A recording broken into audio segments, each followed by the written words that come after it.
buen día. Vamos a continuar con lo que tiene que ver con el tema del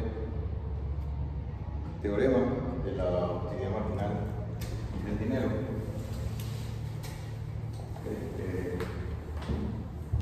El teorema lo que va a hacer es identificar de qué manera la neutralidad del dinero no es tal porque afecta las cantidades o variaciones en el stock monetario, va a afectar su escasez relativa y por tanto de esta manera se rompe o se demuestra que la dicotomía clásica pues no tiene validez. En concreto, el teorema sobre la utilidad marginal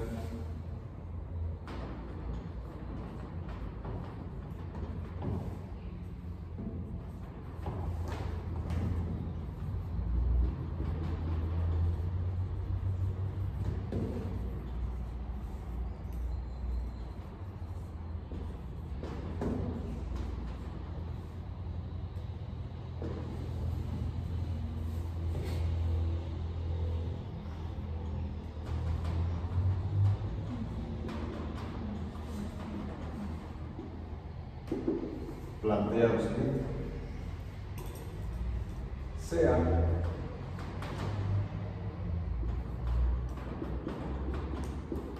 una función de utilidad de un vector de mercancías X,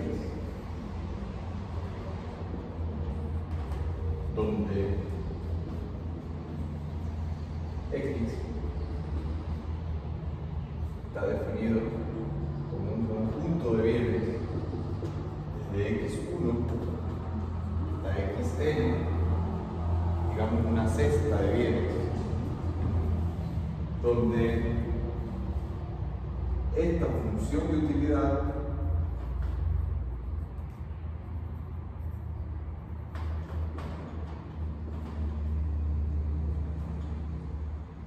la definimos como una función del tipo Cobb-Douglas,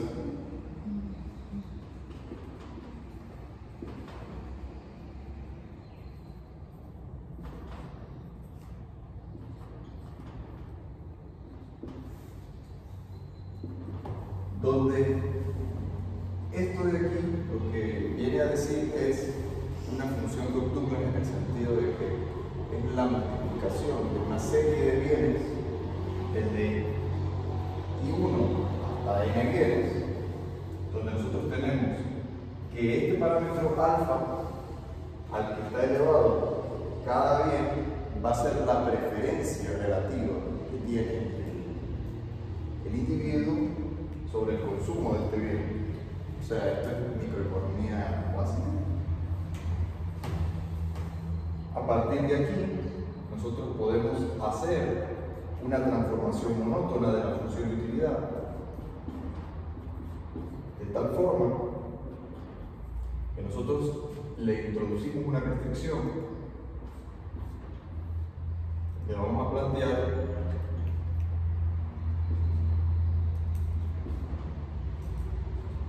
que ese exponente, la sumatoria de todos ellos, deben ser igual a 1.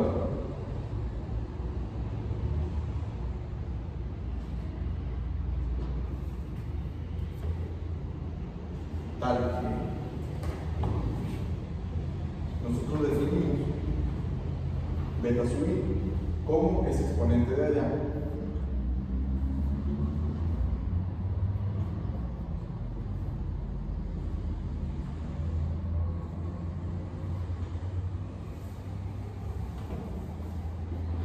De lo que se sigue, que la sumatoria de los beta sub i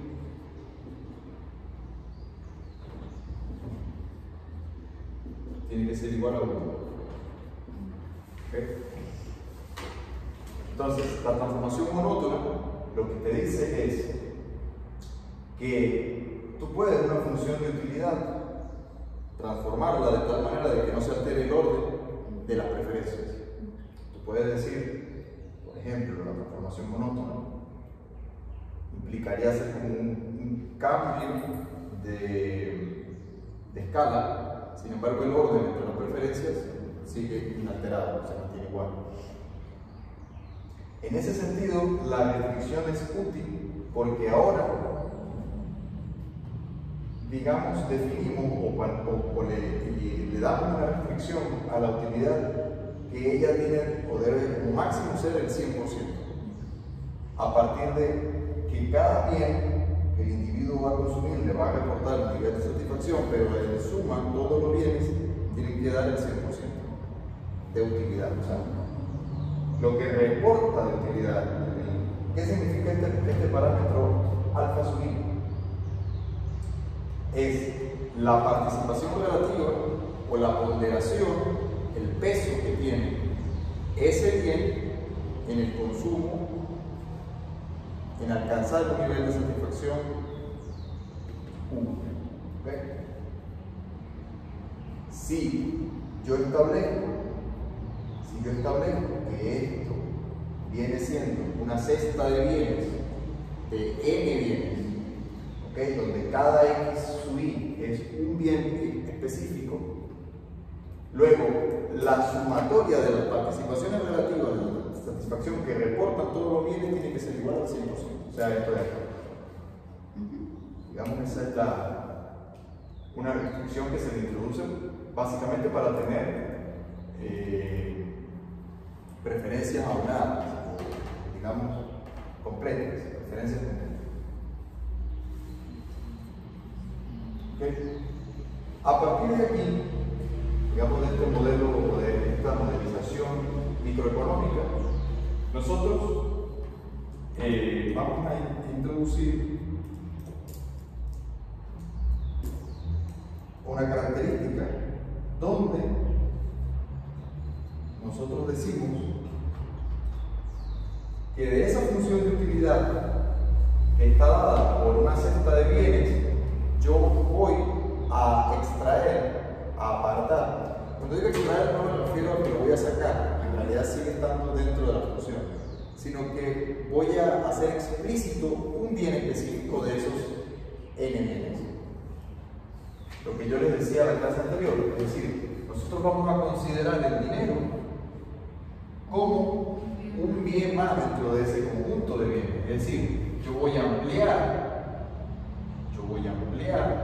esto de acá sobre un bien m, donde este bien m, el enésimo bien que viene siendo el dinero, con lo cual el dinero también va a tener como la característica de generar utilidad para quien lo posee o para quien lo atesora. ¿Okay? De tal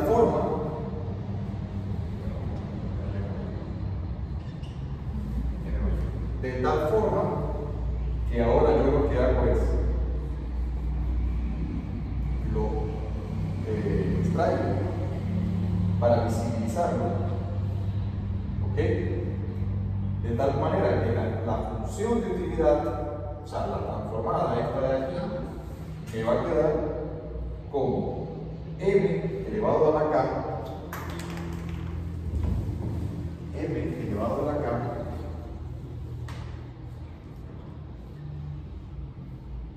que multiplica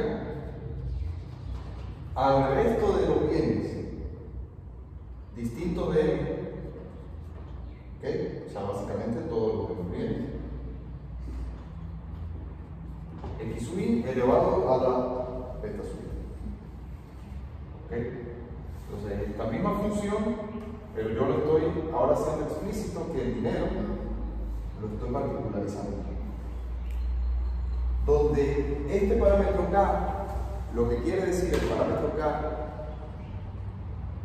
y se escogió o se escoge esa variable o esa letra k para darle nombre al parámetro, porque fue la misma letra que usó Pigot en su artículo de 1917, en el que k viene siendo el peso relativo que tiene el dinero dentro de la función de utilidad.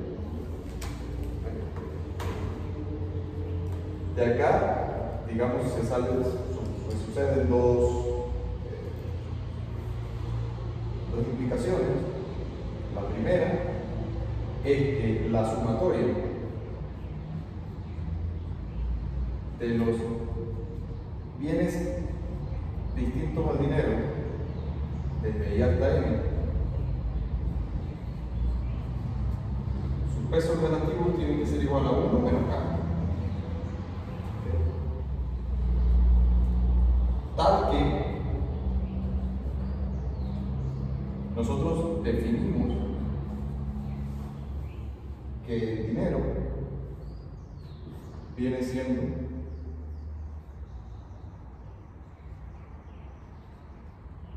un bien más dentro de esa cesta de bienes.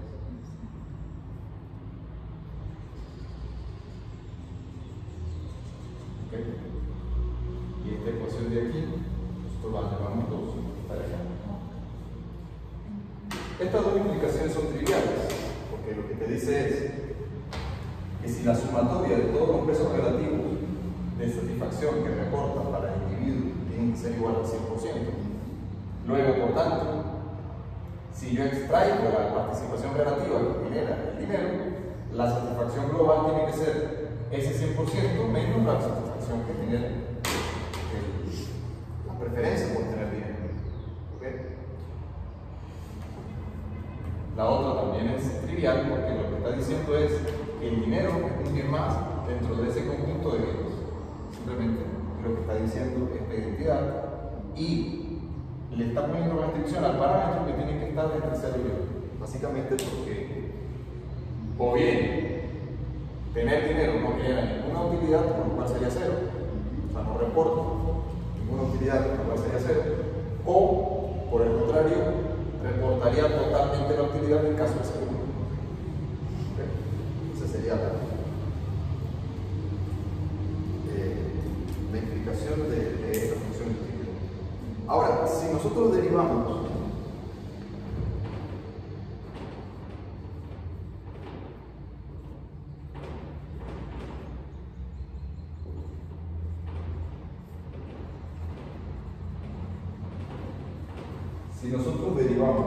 parcialmente la función o la ecuación 2 con respecto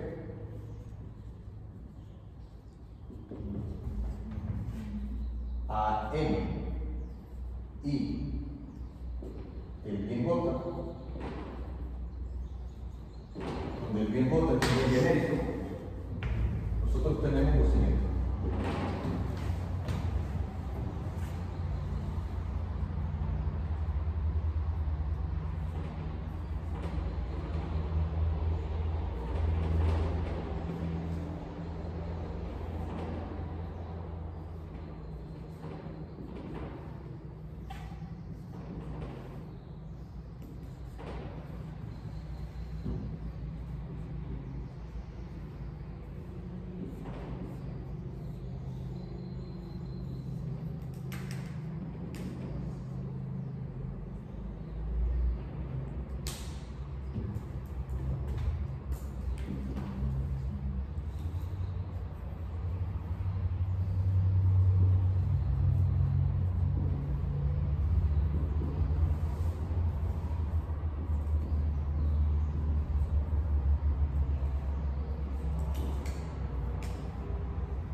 Parcial de la función de utilidad con respecto al dinero y ahora la derivada parcial de la función de utilidad con respecto al bien J.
básicamente estas dos funciones de aquí derivadas, una lo que te dice es la productividad marginal del dinero, o sea, la productividad marginal de la utilidad del dinero. Y por otro lado, la utilidad marginal. La utilidad marginal del dinero, por otro lado, la utilidad marginal del bien total, bien genérico, digamos cualquier otro bien de la cesta de bienes de consumo. Diferente al dinero. Diferente al dinero, correcto. Cualquier bien diferente al dinero. Y acá, la utilidad marginal del dinero propiamente dicho. ¿Okay? Ahora, de esto se desprende o continúa introduciendo la condición de optimalidad.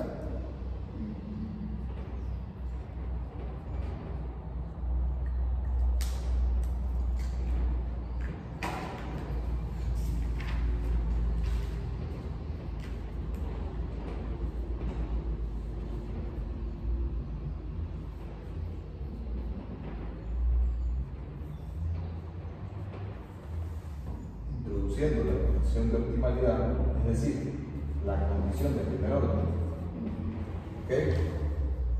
Donde esto se deriva o proviene de un ejercicio bastante conocido de programación no lineal, ¿okay?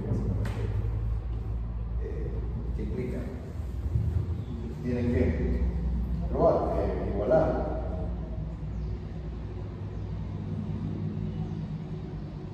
la tasa marginal de sustitución subjetiva tiene que igualarse a la tasa marginal de sustitución del mercado.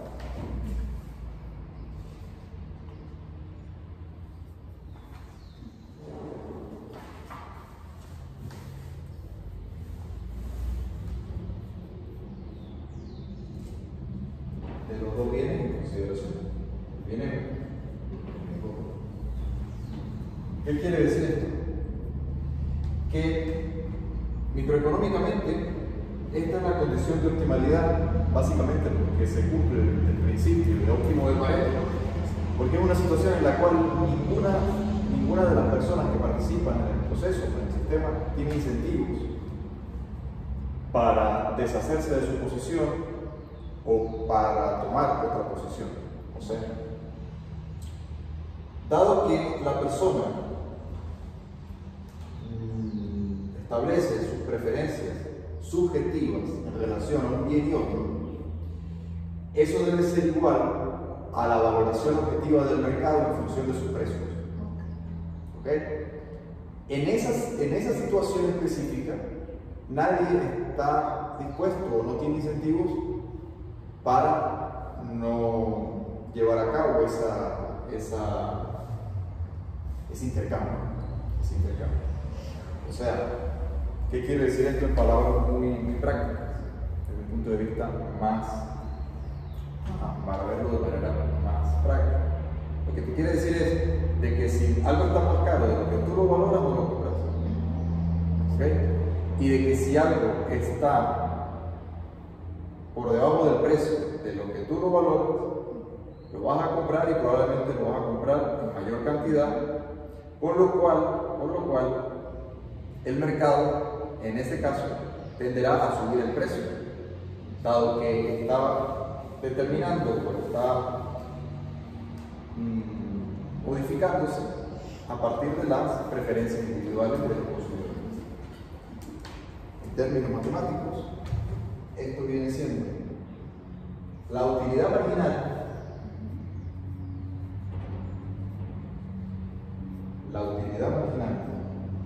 del dinero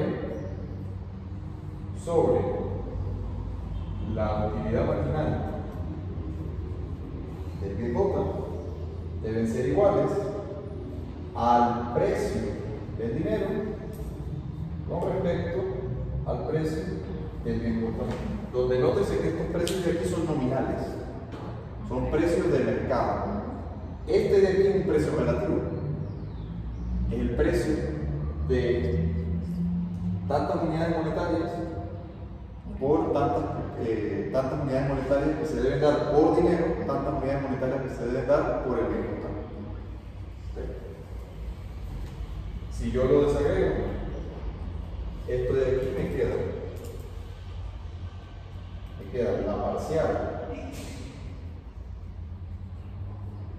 la parcial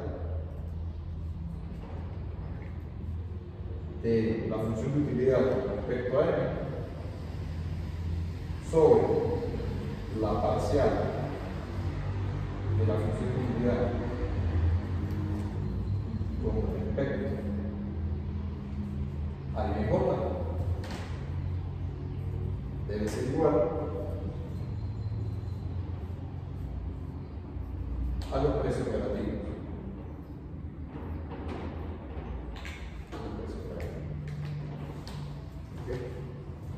Precio del dinero sobre el precio del mismo dinero.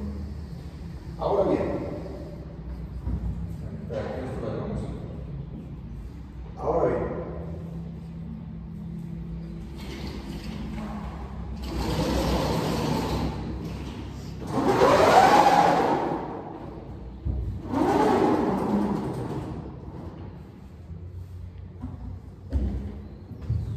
nosotros vamos a introducir el hecho de que el precio del dinero es igual a 1.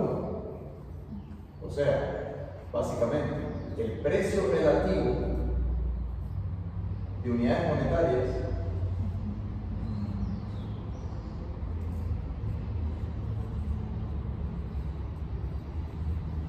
es igual a 1.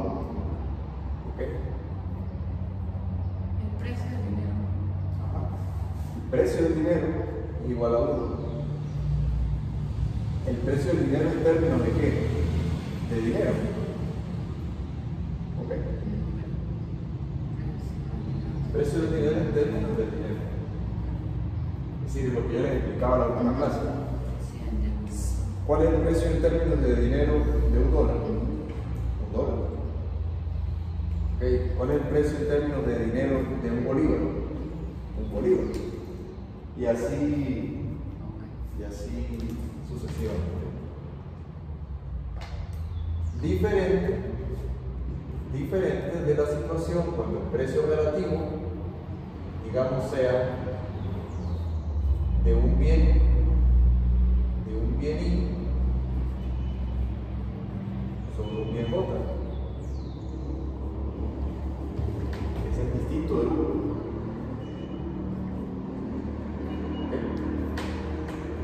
La diferencia viene básicamente del hecho de que esto está comparando una cosa contra otra, mientras que aquí tú estás comparando una cosa contra sí mismo. ¿Okay? Entonces, de forma general, básicamente, en un intercambio, visto desde un punto de vista más global, en ese sistema de intercambios, cada cosa intercambiada por sí misma debe tener un valor igual. Debe tener un valor igual. Bien, introduciendo esta restricción, más que restricción, es esta condición, introduciendo la condición de que el precio relativo del dinero contra sí mismo es unitario. Entonces nosotros vamos a sustituir la condición de optimalidad obteniendo, donde tenemos las utilidades marginales, vamos a introducir esto de acá.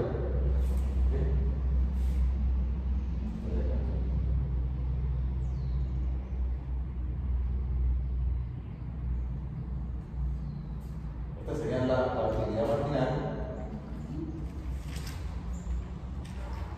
de M y esta sería la utilidad marginal de J. Entonces, queda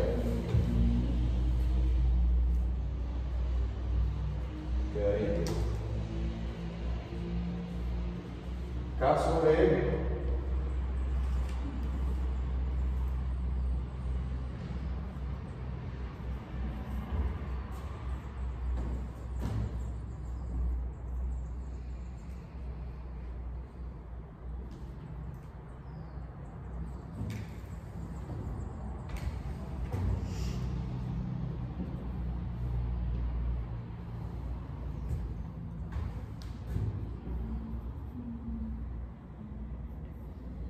sobre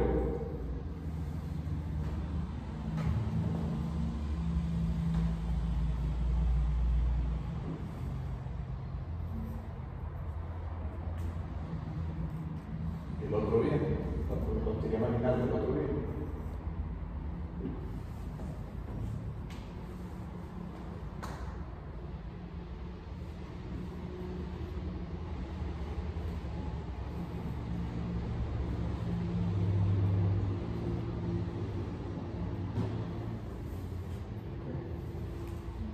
Igual al precio del dinero, que ya lo definimos como igual a 1, sobre el precio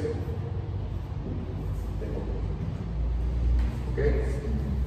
Importante decir acá que esto no es más que simplificar esto que tenemos aquí. ¿Okay?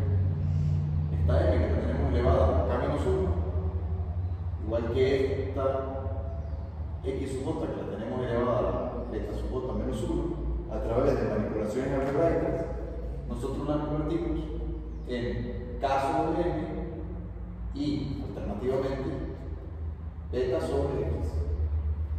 ¿Okay? Del bien esto que tenemos acá. ¿Okay? Donde básicamente esto se anula.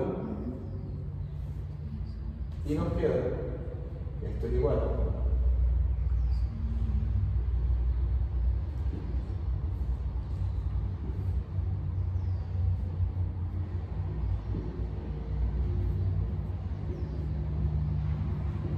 esto de acá.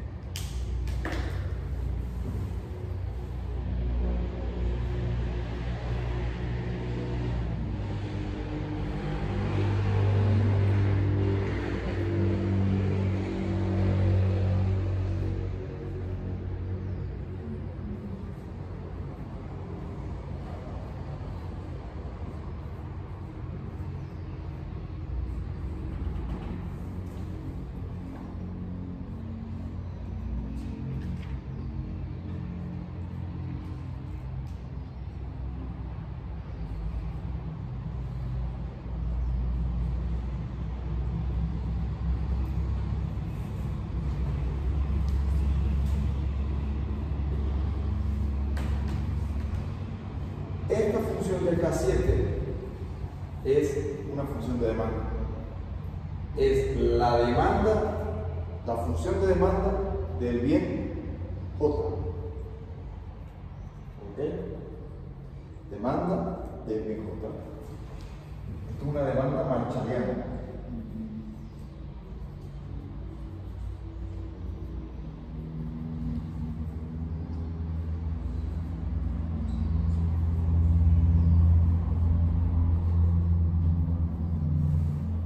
Que se convierte en una demanda higginsiana.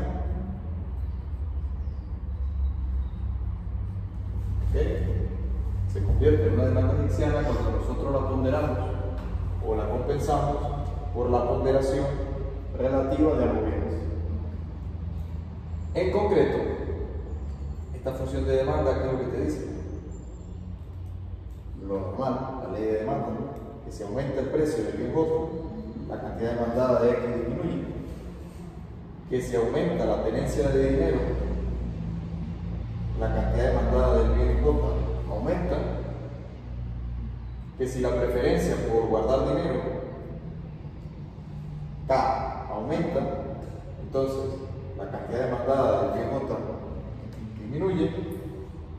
Y que si la preferencia por el bien J aumenta, la cantidad demandada del bien J aumenta. O sea, básicamente esta ecuación de demanda encierra la elasticidad precio de la demanda, la elasticidad ingreso de la demanda y la elasticidad cruzada en el sentido de la preferencia por adquirir otro bien, que en este caso es el dinero. Básicamente sería mantenerlo, ahorrarlo, no gastarlo. Y la elasticidad con respecto a las preferencias de ese bien. O sea, básicamente está llevando en cuenta todos los factores que determinan la demanda, los principales que determinan la demanda de un bien. ¿Okay? Entonces,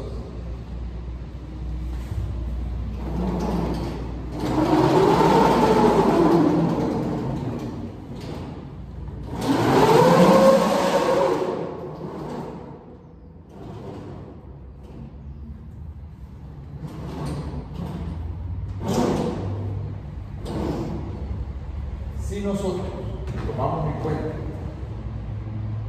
la restricción presupuestaria,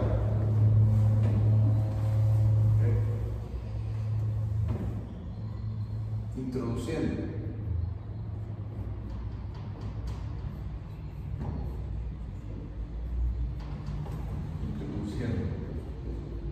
la ecuación 7 en la restricción presupuestaria,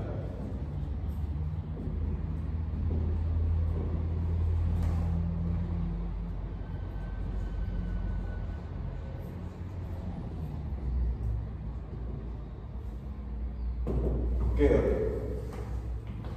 nosotros vamos a llamar a esa restricción presupuestaria M minúscula, ¿okay? Donde esa M minúscula es el ingreso del consumidor, tiene que ser igual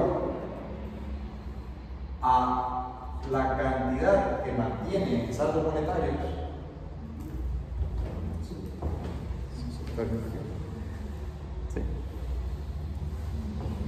la cantidad que se mantiene en saldos monetarios más lo que gasta en el resto de bienes.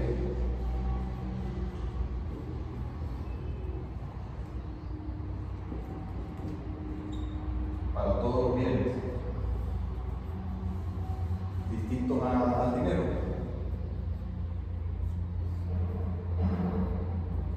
que es la cantidad que consume de esos bienes por los precios, que es lo que gasta en el resto de bienes, de tal forma que si nosotros despejamos de la función 7, despejamos de la función 7 los precios, nos queda, digamos, ya voy a ponerlo por acá, que si en 7 nosotros hacemos PJ por X sub J igual a beta sub J por M, ¿okay? Sobre K,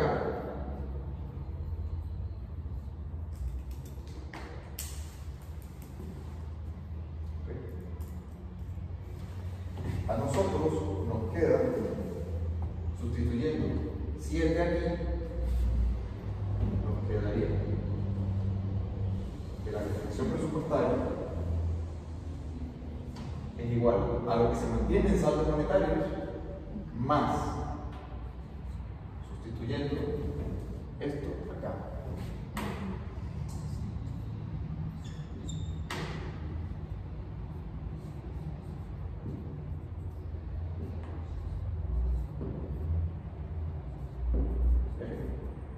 Básicamente lo que gastan en el resto de bienes. Solo que, como ya nosotros definimos que lo que gasta en el IJ tiene que ser igual a esa función, la sustituimos de tal manera que nos quede de esta forma, donde esta ecuación la llamamos 8, y luego sustituyendo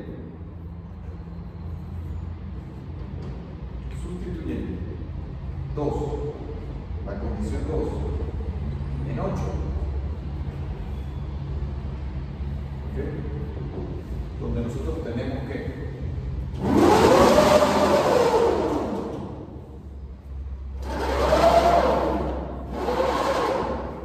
de la condición 2 nosotros tenemos esto de acá.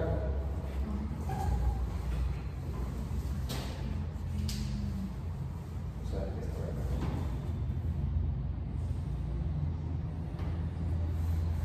Si la sumatoria de los pesos relativos de todo lo demás bien tiene que ser igual a 1 menos K, y es justamente lo que yo tengo acá,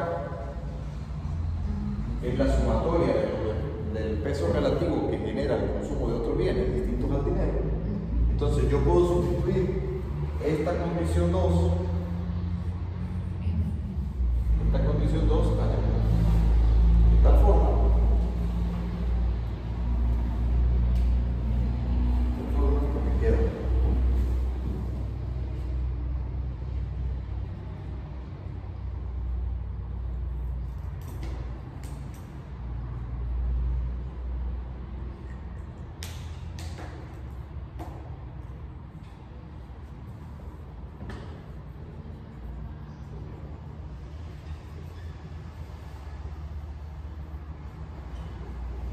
Operando, me va a quedar que la definición presupuestaria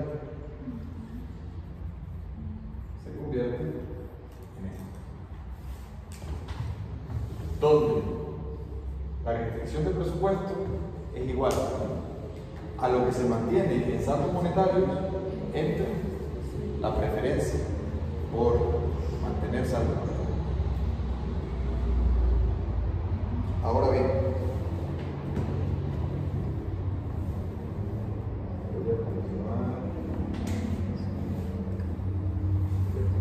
voy a continuar allá.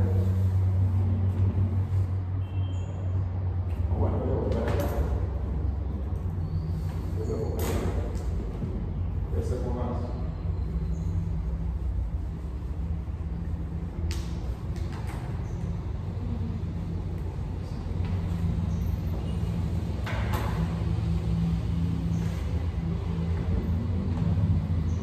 Quedaría entonces sustituyendo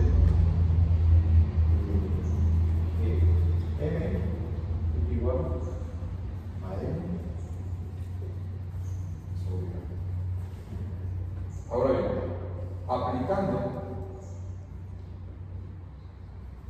aplicando el teorema de agregación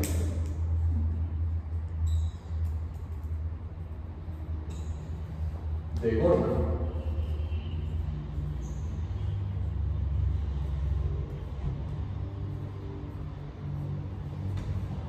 se tiene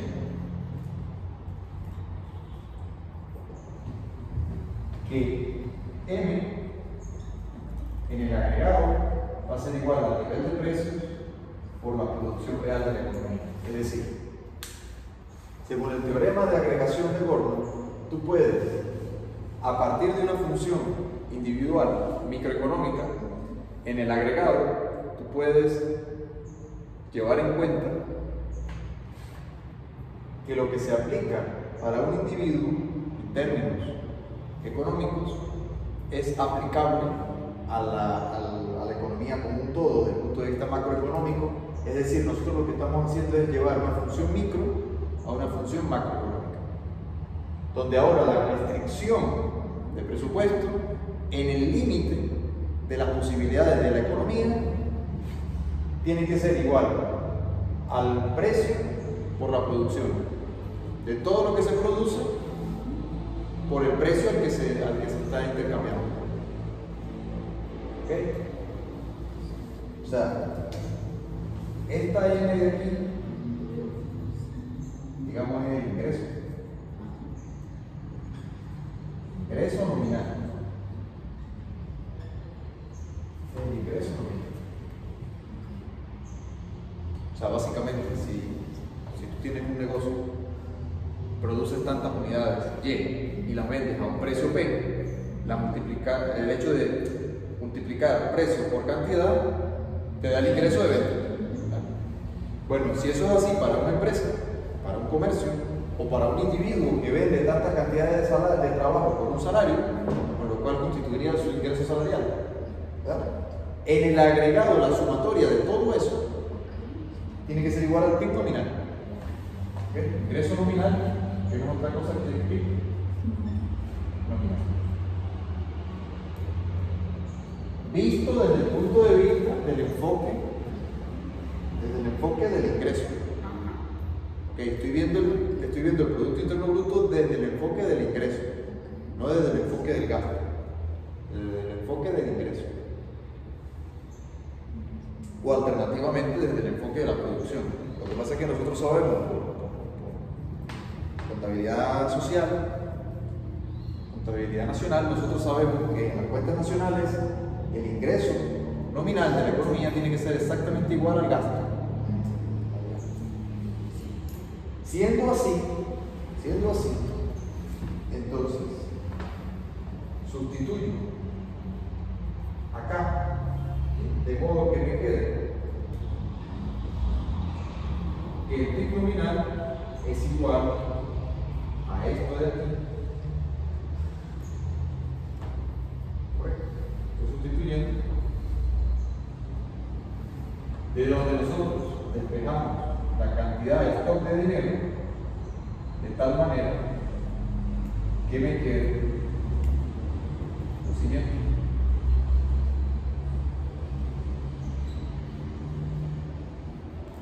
Donde esta ecuación de aquí es una ecuación que ya vimos. ¿Qué es esta ecuación de aquí? Ya la vimos. Básicamente es la teoría cuantitativa del dinero, o sea, la ecuación cuantitativa. ¿Desde qué enfoque? Esta no es más que la ecuación de Cambridge.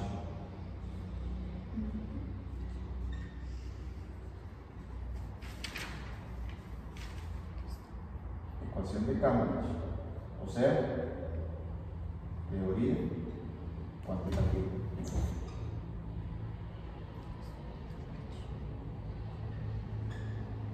Es decir, esta ecuación de aquí en realidad viene o proviene de todo ese ejercicio de optimalidad, de optimización del consumidor. Fíjense qué interesante. Esta ecuación es de 1917. ¿Ok? Y este teorema de la utilidad marginal del dinero es del 2021.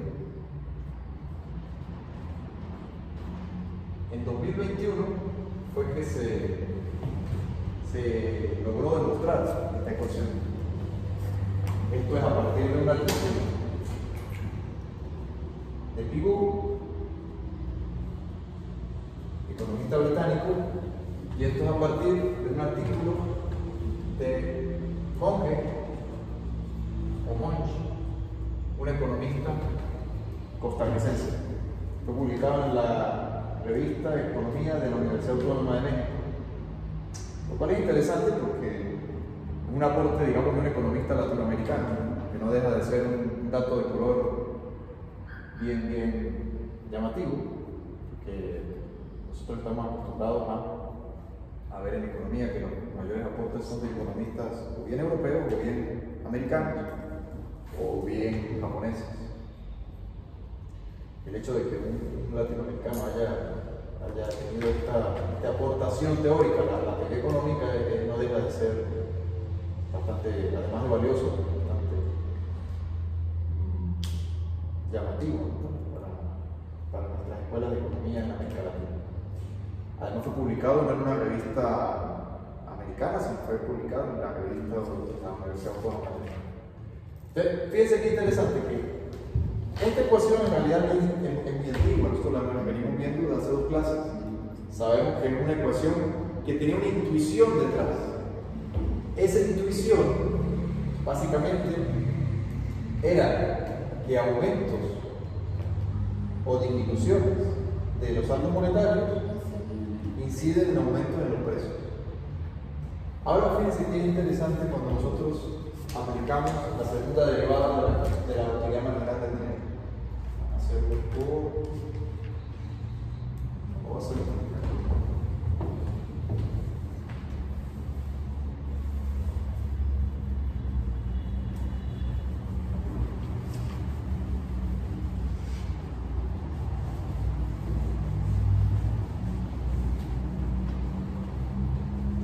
Los ejercicios de eso son más o menos largos, ¿no?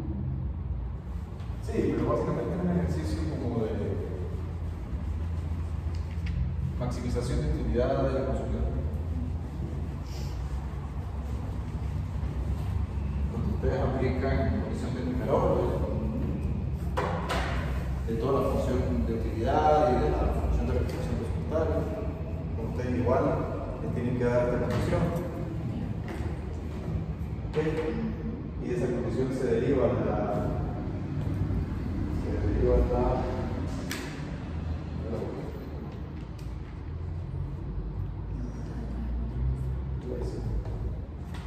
función de demanda.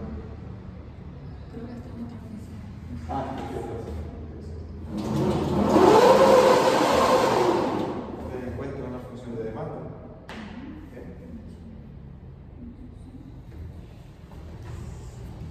Ok. Ahora,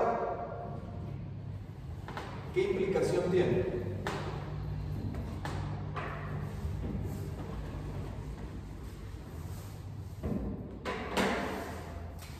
Implicaciones.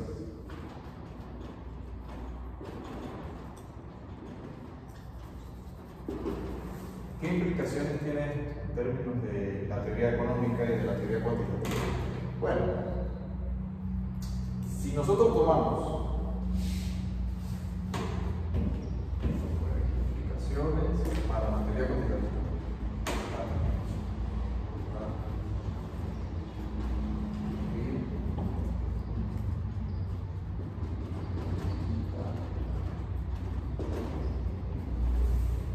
si nosotros tomamos derivada parcial, segunda derivada parcial, nosotros vamos a tener que el dinero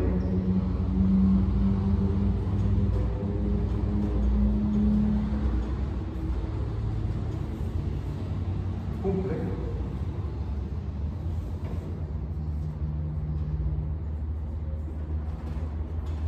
la ley de utilidad marginal decreciente.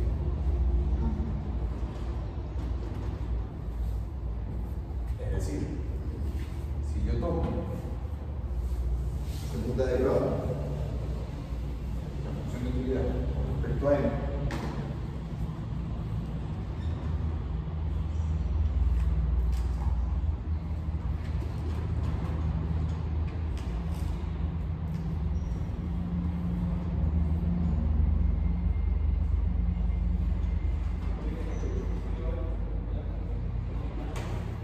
no es más que derivar dos veces esta función. Bueno, esa es la derivada de esta, pero en realidad es derivar dos veces la función de utilidad que ya borré. Derivar dos veces la función de utilidad.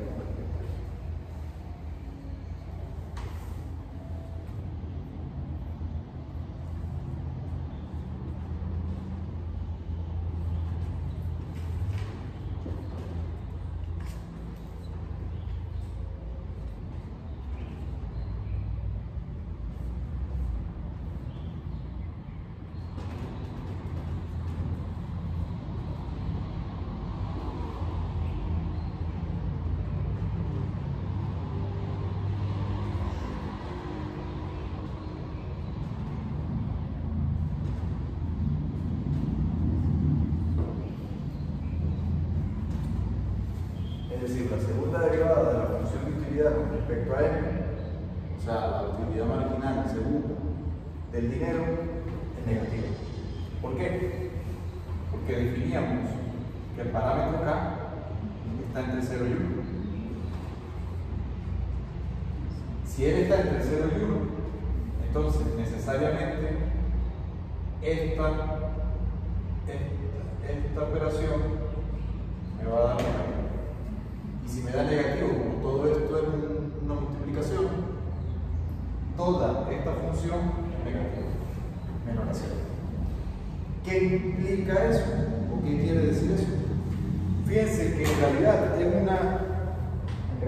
es una situación o una demostración contraintuitiva. Porque ¿qué sería lo que normalmente nos llevaría a pensar el hecho de tener más dinero? Que nuestro nivel de utilidad aumenta. Sí, pero no aumenta por acción. Eso es lo que demuestra el teorema. Básicamente porque a medida que aumenta el stock monetario, en el agregado pierde su poder adquisitivo. Y en la medida en que pierde su poder adquisitivo, esto no es más que la demostración de que exceso de dinero en el sistema te causa inflación. La inflación entendida como pérdida del poder adquisitivo de la moneda. ¿Ok? En tal sentido, porque yo les decía que esto fue resuelto por Mises y profundizado luego por Hayek. Porque la escuela austríaca, a diferencia de la escuela de Cambridge, lleva en cuenta lo siguiente.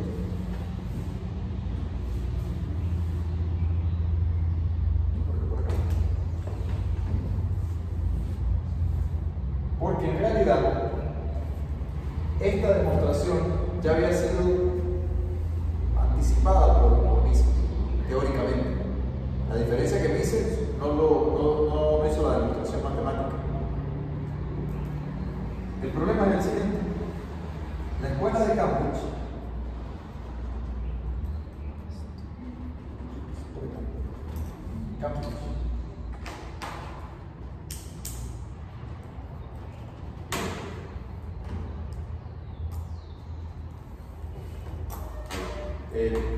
en términos teóricos valora el dinero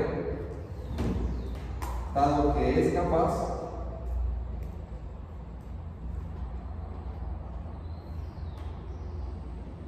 la valoración del dinero viene por el hecho de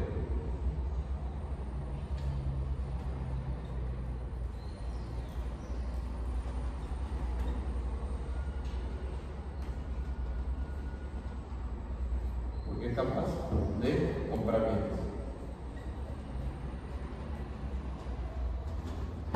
¿Okay? Mientras que la escuela austríaca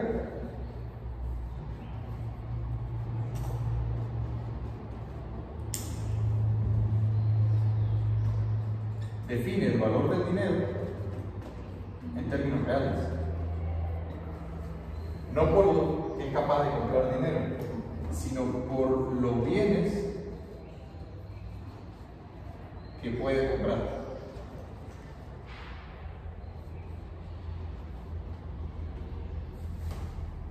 O sea, básicamente aquí está incorporada la demanda por transacción.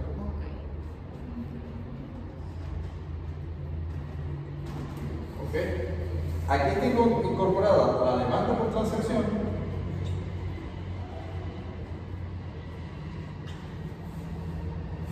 más la especulación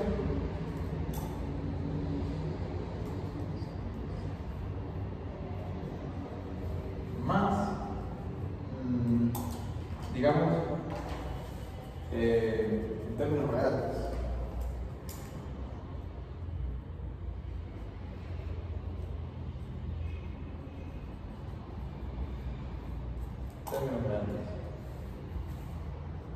En cambio, esto está en términos nominales.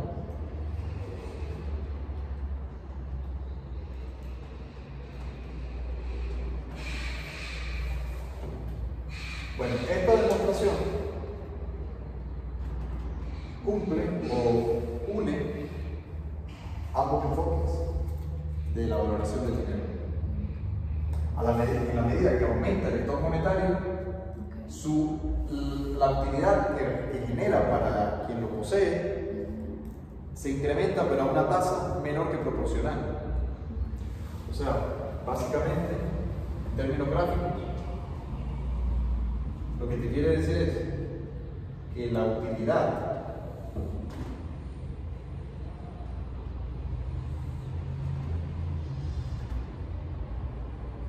por dinero crece, pero a una razón decreciente.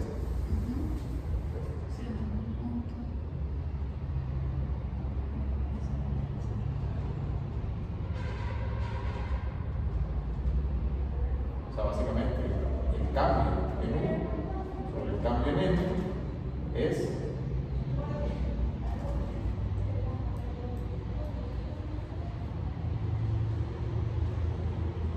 positivo, pero el cambio segundo en U sobre el cambio en N es menor a cero. ¿Qué quiere decir? La actividad aumenta, sí, pero cada vez va aumentando menos. Básicamente porque en la medida que el stock monetario se va incrementando, cuando M tiende a infinito, digamos, en el límite, cuando la cantidad de stock monetario tiende a infinito, su valor adquisitivo tiende a cero. Luego, por tanto, la utilidad marginal, o básicamente la utilidad alcanza un máximo y la utilidad marginal tiende a cero. Es decir, es la demostración microeconómica de que en la medida que se hace menos escasamente relativo el dinero, es decir, se hace abundante, contrariamente a lo que se pudiera pensar en principio, uno podría decir, bueno, tenemos más dinero, estamos mejor. En realidad, eso tiene un límite. Y era el límite que intuitivamente ya los economistas clásicos y luego los de Cambridge recogían en este caso. Donde de nuevo este parámetro K es tomado en el teorema de la misma manera o se le da el mismo significado que de la ecuación de Cambridge. O sea, K es el parámetro de la cantidad o peso relativo, preferencia por mantener dinero. Preferencia por mantener. ¿Qué hora es? No tengo.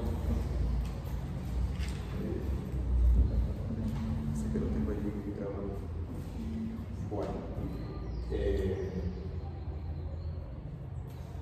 ¿Alguna pregunta? Un libro que aparezca más o menos práctico, todo eso. A ver, yo les mandé el paper sobre el teorema. Allí está toda la explicación, ¿ok? Con las explicaciones, tiene toda la demostración, que es lo que yo acabo de explicar en esta clase. Ejercicio como tal, en un libro no te puedo decir en qué libro esté este tipo de cosas, porque realmente es bastante nuevo la demostración. Entonces no te puedo decir en qué libro hay ejercicios prácticos o ese tipo de cosas. Pero para el examen usted colocaría algo de eso. Sí, para el examen puede salir, suponga un stock de dinero M y un bien genérico X. Haya la función de demanda del bien X, haya la función de demanda de dinero. Ok. Sería entonces. ¿Ok? Algo de ese tipo.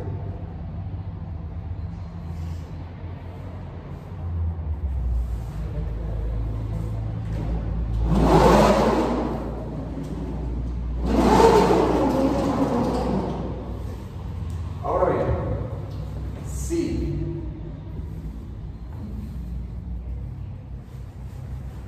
nosotros analizamos, lo vemos desde el punto de vista gráfico,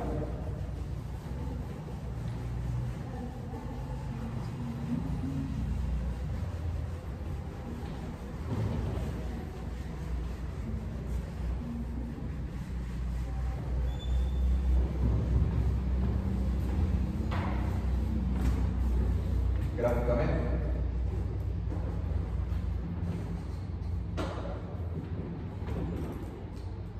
tenemos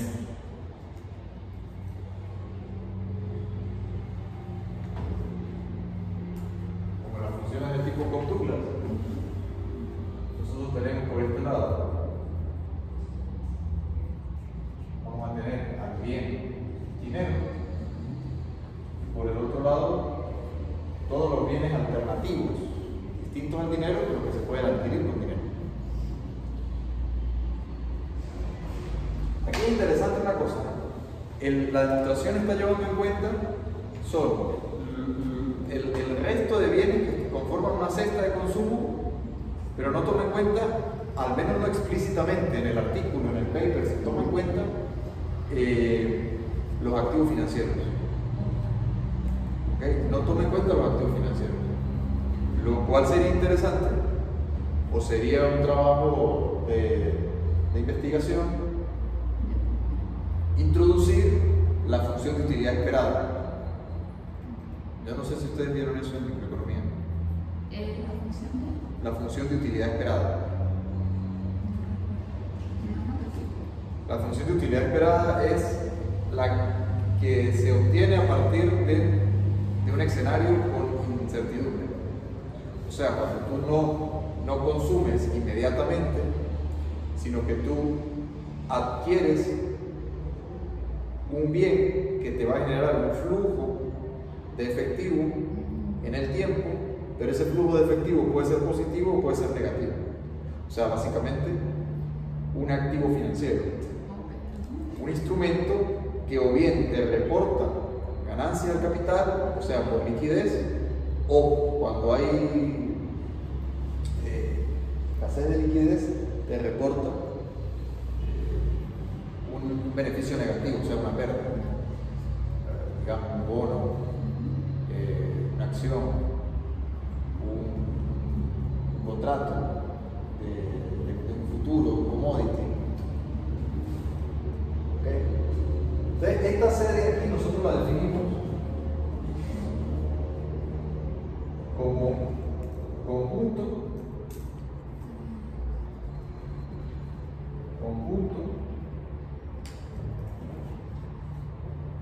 de el resto de bienes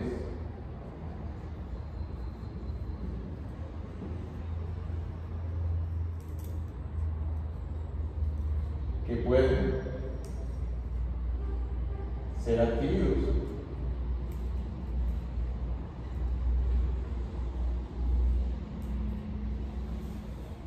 con dinero. Nosotros tenemos la función de utilidad,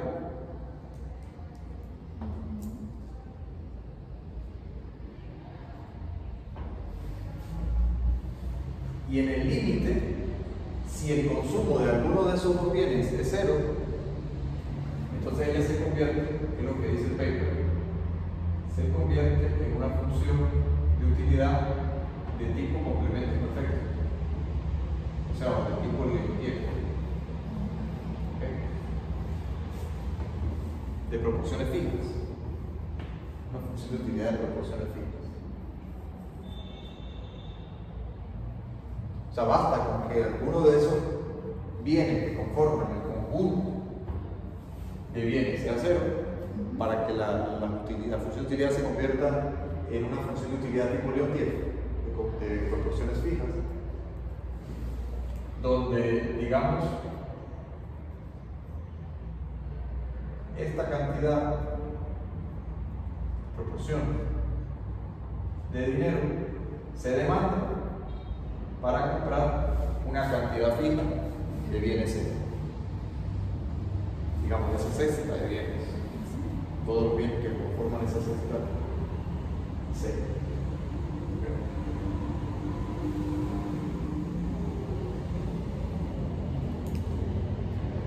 Lógicamente, la utilidad aumentará, y aquí es donde viene lo interesante.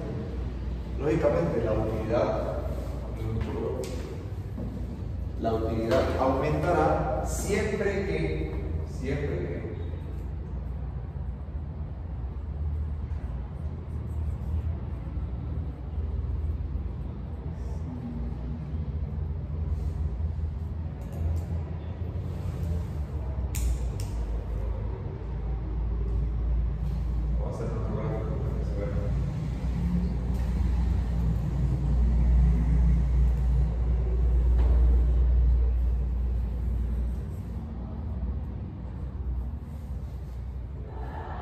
inicialmente yo comienzo aquí. ¿Okay? Y para que yo tenga una mejora en el sentido de Pareto, o sea, para que yo pueda estar mejor sin que otro individuo dentro del sistema empeore, o sea, que esté el equilibrio del mercado, oferta y demanda, básicamente tiene que darse el hecho de que esta mejora venga acompañada de un aumento no solo del stock monetario, sino de su poder de compra.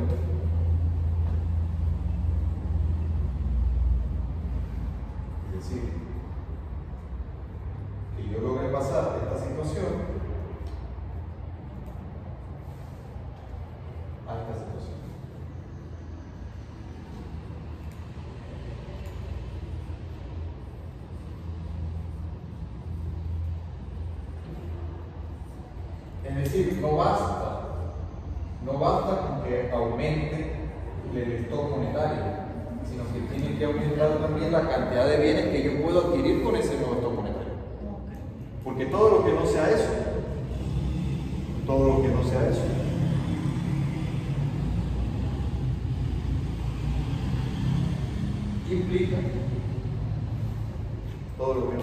implica una situación en la cual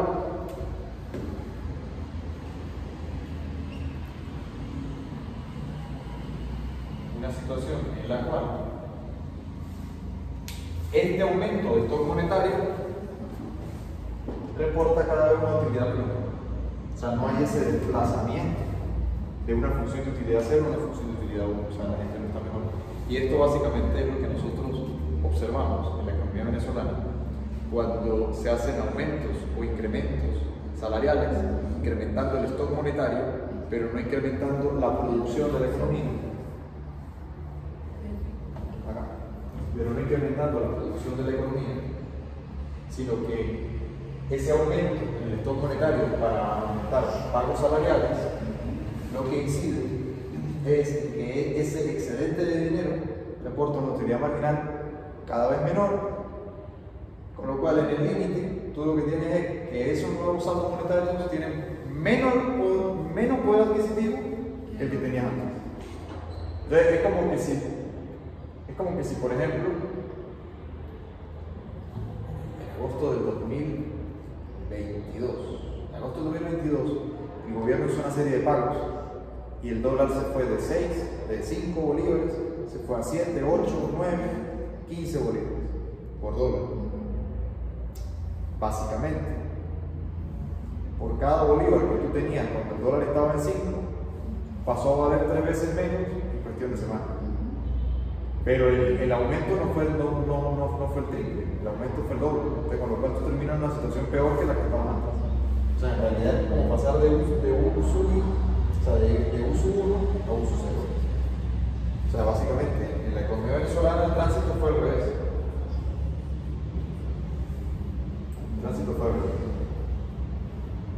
De hecho, el gobierno en Venezuela no aumenta salario vía monetaria precisamente porque entiende y sabe que esto es lo que va a pasar. Y ayer primero de mayo básicamente no hicieron aumento. Porque para que el aumento sea efectivo y pueda darse esta situación debe ser indexado. O sea, para que el efecto, en vez de ser del tránsito de la curva de utilidad roja a la negra, sea ir de la negra a la roja, o esta punteada, se vea mejor. ¿Okay? Para que el tránsito sea mejorado, debe ser indexado. ¿Por qué? Porque el indexado no toca el saldo o el stock monetario, no aumenta la cantidad de dinero, sino que tiene que aumentar es los ingresos del Estado. Y para aumentar los ingresos del Estado, o sea, la recaudación tributaria y no tributaria, básicamente tiene que aumentar la producción. Tiene que aumentar la producción. ¿Por qué? Porque el gasto del gobierno, o sea, si nosotros tenemos la ecuación cuantitativa que te dice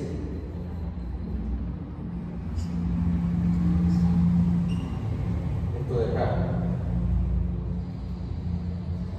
y a su vez nosotros tenemos que el gasto del gobierno es función de lo que se recauda del ingreso, donde T es gasto y T es impuestos directos. O sea, impuestos sobre la renta, básicamente. Entonces, o aumentas el tipo de impuesto o aumenta la producción. ¿Cuál es la ley que vamos a introducir hoy? Una ley que va a aumentar de alguna manera el impuesto para poder aumentar la pensión.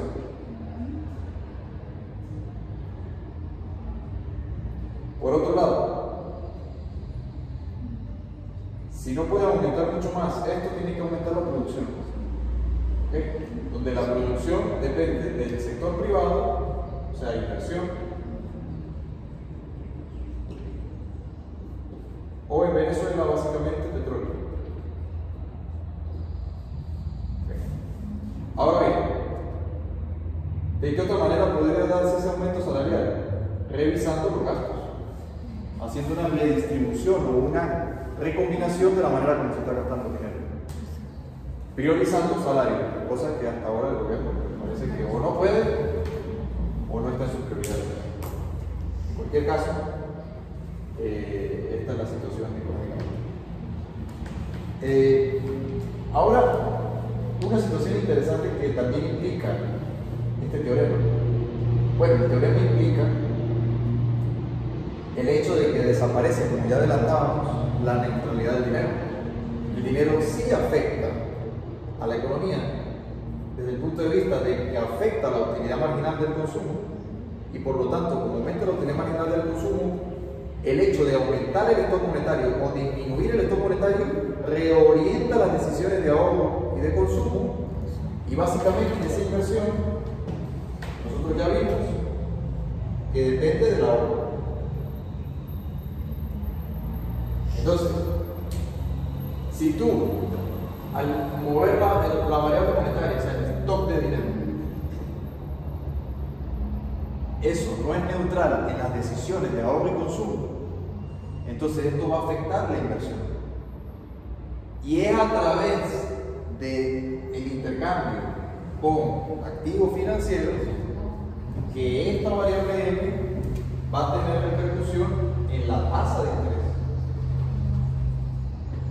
o en el tipo de cambio. ¿Okay? O bien en la tasa de interés o bien en el tipo de cambio. O sea, esta variable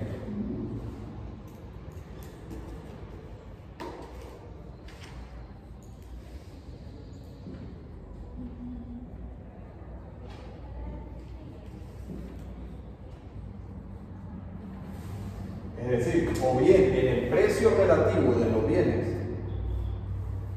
presentes en términos futuros, o bien en el precio del dólar. Bien. ¿Alguna pregunta? ¿Alguna duda? Bueno, entonces ya con esto concluimos lo que tiene que ver con teorema de la utilidad marginal del dinero.